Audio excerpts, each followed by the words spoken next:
கக்கூஸ் இந்த வார்த்தையை கேட்டால் பலரும் முகம் சுழிக்கலாம். ஆனால் கக்கூஸ்களில் மனித கழிவுகளை மனிதர்களை அள்ளும் அவலம் சமகாலத்திலும் தொடர்கிறது என்பதுதான் முகம் சுளிக்க வேண்டிய உண்மையாகும்.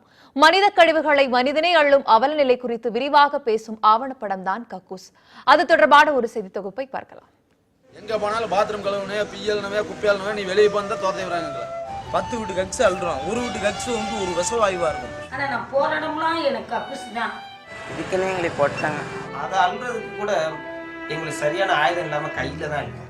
அந்த மாதிரி குப்பை இடுறத பார்த்துட்டு என்னை தொடாதம்மா. இந்த துணியோட போனா யாருமே மதிக்க மாட்டாங்க. இதுக்கெல்லாம் மரியாதைலாம் மேடம் தேட முடியாது, கேட்க முடியாது. லெட்டின் பாத்ரூம் கழுவுற வேலையை பார்த்தீங்கன்னா செத்துடலாம்.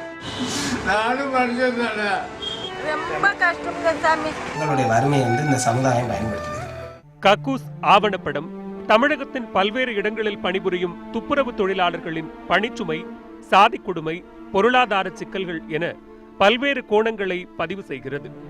2015ஆம் ஆண்டு முதல் 2016ஆம் ஆண்டு வரை பணியில் இருக்கும்போது உயிரிழந்த 27 துப்புரவு தொழிலாளர்களின் பெரும்பாலான குடும்பங்களை நேரில் சந்தித்து அவர்களின் வேதனையை இந்த படம் பதிவு செய்துள்ளது.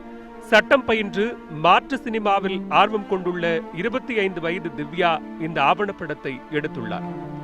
விருதுநகர் மாவட்டம் அருப்புக்கோட்டையை பூர்வீகமாக கொண்ட திவ்யா இயக்கியுள்ள இந்த ஆவணப்படத்தை பழனிக்குமார் ஒளிப்பதிவு செய்துள்ளார். பகலவன் படத்தொகுப்பு செய்துள்ளார்.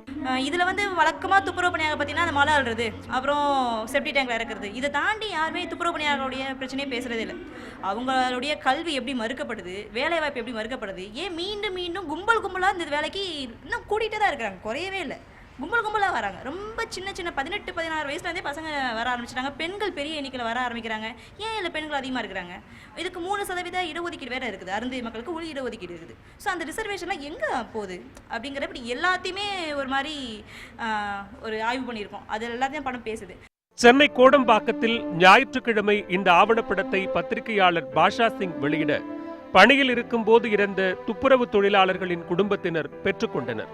துப்புரவு தொழிலாளர்களை சமூகத்திலிருந்து ஒதுக்கி வைக்கும் தீண்டாமை தற்போதும் அரங்கேறிக் கொண்டுதான் இருக்கிறது என்றும், மலக்குழியில் இருந்த தன் கணவரை அசுத்தம் என்று பாராமல் யாராவது கை கொடுத்து தூக்கிவிட்டிருந்தால் அவர் உயிர் பிழைத்திருப்பார் என்றும் புலம்புகிறார் கரூரைச் சேர்ந்த சித்ரா. அந்த படத்தை நம்ம மக்கள் பார்த்தா ஏதோ கொஞ்சம் புரிஞ்சு நடந்துக்கிட்டாங்கன்னா அதுக்கு தகுந்த மாதிரி நடந்துக்கிட்டோம்னா சந்தோஷங்க. ஆனால் எங்களை மாதிரி மக்களுக்கு துன்புறுத்தாமல் இருந்தால் சரி. வயிற்றுக்கோசரம் வரோம், அது மாதிரி தவறி உழுதாக ஒரு கை கொடுத்து க்ளீன் பண்ணால் போயிடும்ல அந்த சகதி. அது என்ன மனுஷனுக்குள்ள வித்தியாசம்? நாங்களும் மனிதர் தானே. கை க்ளீன் சோப்பை அது இதுன்னு போட்டு க்ளீன் பண்ண அது சகதியாக இருக்குன்னு கை கொடுத்து தூக்காத விட தப்பு தானேங்கம்மா. கொடுத்து தூக்கியிருந்த ஒரு உயிர் பொழைச்சிருக்குமில்ல, என் குடும்பம் வந்திருக்குமில்ல, என் குழந்தைங்க நானும் எங்கள் வீட்டுக்கு சந்தோஷமாக வந்திருக்கலாமில்ல. அது கொடுக்காத தப்பு தானுங்க. சித்ராவின் கணவர் பாலகிருஷ்ணன் துப்புரவு பணியில் இருக்கும்போது கழிவு நீருக்குள் மூழ்கி உயிரிழந்தார். பாலகிருஷ்ணன் போன்று வெளி உலக கவனத்திற்கு வராமல் பலர் தங்களது இன்னுயிரை இழந்துள்ளனர்.